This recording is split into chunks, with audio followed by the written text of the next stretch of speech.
কার এগেনস্টে? Super giant. ওরা তো আজকে সুপার জায়েন্টের এগেনস্টে খেলেছে, ওরা তো মোহনবাগানের এগেনস্টে নামেনি। যেদিন মোহনবাগানের এগেনস্টে নামবে সেদিন বুঝতে পারবে মোহনবাগান কাকে বলে।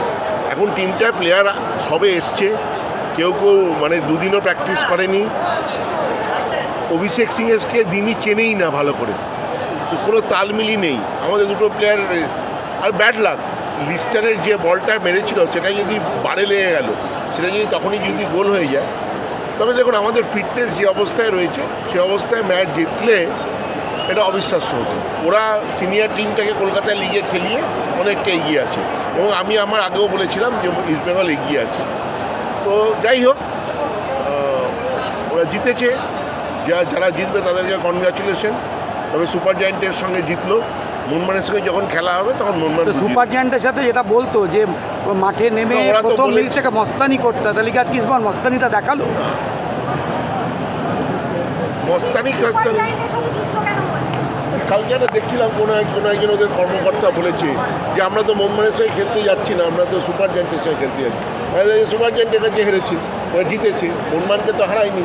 যেদিন মোহনবাগানের সঙ্গে খেলা হবে সেদিন মোহনবাগান বুঝিয়ে দেবে। টাটা। ওই স্যারোগেট ট্যারোগেট বলে না, ওরকম হচ্ছে নাকি?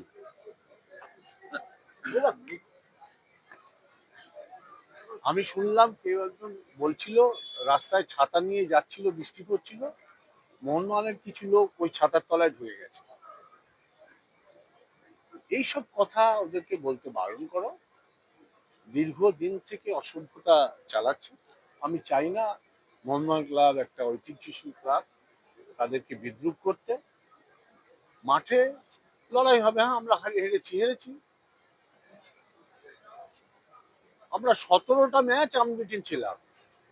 ওরা সাংবাদিকরা তো এরকম দেখিস, 17টা ম্যাচ, 1134 দিন আনবিটেন ছিলাম।